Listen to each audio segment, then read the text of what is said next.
So ayan, may nakita akong rambutan, puno ng rambutan. Kanya lang ang taas-taas niya. Hindi ko siya maabot. Ang dami. Hinog na.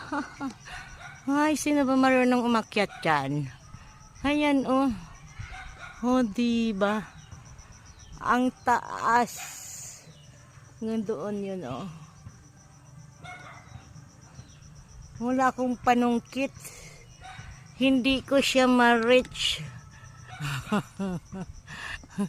Sayang. Hindi kita abot. Ayan yung punuan niya guys. So, ayan, yan. So, ang taas niya, walang makakatkat para makarating doon at mamitas. Ayan. Paano kita makain?